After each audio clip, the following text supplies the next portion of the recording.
Hey, welcome back. Rio Tinto is one of the largest mining companies with operations pretty much everywhere on the planet. They are the second largest iron ore miner on the planet, behind Vale and above BHP, also producing some copper, aluminum and several more.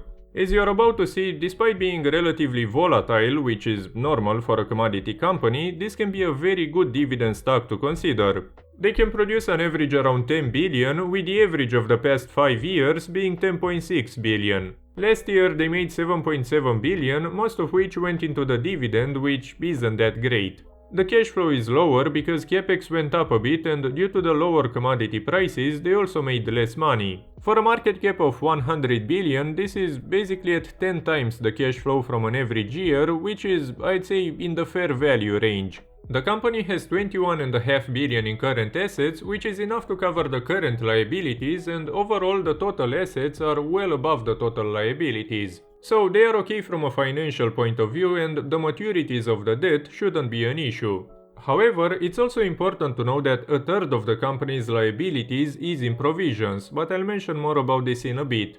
Anyway, taking the cash flows into account, they shouldn't have some significant issues, and they should have a lot of money available for investing and also dividends. Regarding the dividends, they pay on average around half of the earnings, which is ideal for a commodity company because this way you can enjoy the upcycle. We can see, for example, a very nice 15.5% yield in 2021, and on average, especially if you buy during the down cycle, you can get something like 6 to 8% or even more. So financials, dividends and this kind of things, Rio is very good from this point of view, especially if I buy when the price is low. And they also decreased the number of shares a bit in the past decade, so that's another plus. Now, if they do some merger or big acquisition, they might issue some shares like gold miners often do, but this isn't a bad thing unless they massively overpay. The value of the company goes up and the stock price remains the same, but the value for you as a shareholder is in potential discounts in case the target company was cheap, synergies, projects and stuff like that. Now, iron, like almost any other commodity, comes with an inherent exposure to China. That's because the country represents around 70% of the iron ore demand, so whatever happens in China happens to the price of iron, as we can see many times in the past. But this doesn't have to be a negative, especially if the country keeps growing, even if just a bit. There is also potential from other countries developing and requiring more iron, like India, so this commodity should see small but constant growth. They show this interesting graph with the growth in steel demand by industry in China. We can see that stuff like solar power, lithium batteries and EVs showed massive growth in the past year. So even if it may not be a lot as a quantity today, this can become very significant in the future. Now, the CEO said that they are interested in lithium, although they aren't looking into some big acquisition. I talked about this as a potential risk in the lithium videos that I made, but in this case, this would be an opportunity. The lithium industry is relatively very small, and for a company like Rio Tinto, it would be very easy to buy one of the top lithium companies because they make more than enough money to afford it. I mean, the top lithium companies are worth like 15 billion today, and they can get a lot of the lithium market with a cash flow from a single normal year. As an example, a couple of years ago they invested 825 million in a lithium mine in Argentina, and for Rio this is nothing, but for the biggest lithium companies on the planet that's like the capex for a whole year. And this goes for any other commodity, not only for lithium. This can be both good and bad for lithium companies, for example, because on the one hand it's huge competition, but on the other there is potential for an acquisition from a company with very deep pockets. You can see more about commodities in these videos. Now, as with any mining company, there is an inherent risk to the industry. You can see on the screen a tiny portion of the potential corruption and environmental disasters from Glencore or Vale or even Rio Tinto. Even if these things haven't yet had some massive impact on the companies, the next one can cost a lot of money, and it can happen literally overnight. Sure, maybe it won't bankrupt them, but look at the potential risk for Vale and BHP right now, for example. These can potentially eat even a decade of cash flows. You know, this is impossible to predict, but I think it's important to buy at a good margin of safety to basically limit the downside in such a scenario.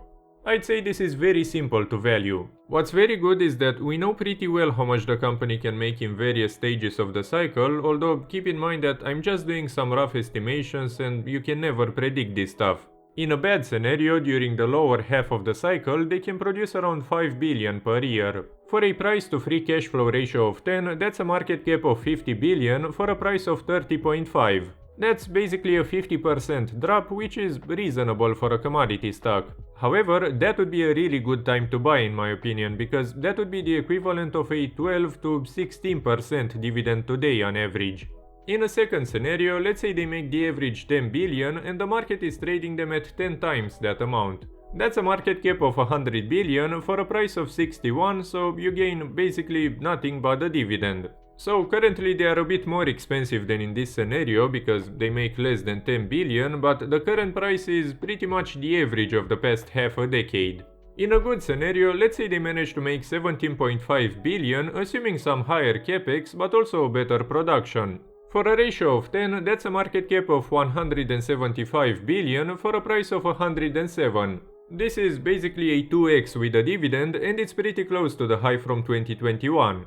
You know, this, even though it's a commodity stock, is very similar to one of those dividend payers like Realty Income, except that in the short term the dividend will be volatile, but in the long term you get probably an even better one, especially if you buy at a good price. Considering the financials, I can see this as part of a dividend-focused portfolio where you eventually add, especially in the down cycle. I think this is good because they offer exposure to something very important that at least I would want in such a portfolio.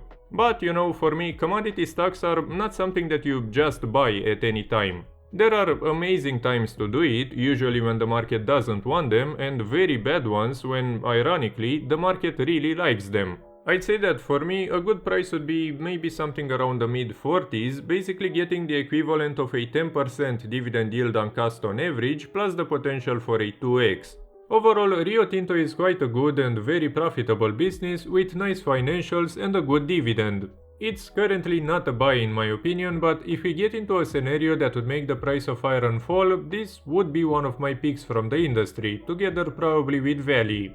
Even with all the inherent exposure to China, I think Rio is a good way to get exposure to probably the most vital commodity for the global economy. As always, what I cover in my videos shouldn't be enough for you to make any investment decision, so please do your own research before investing in anything. If you want to see more videos like this one, please leave a like and even a comment to help me out and make sure to subscribe. Thank you for watching and I'll see you next time.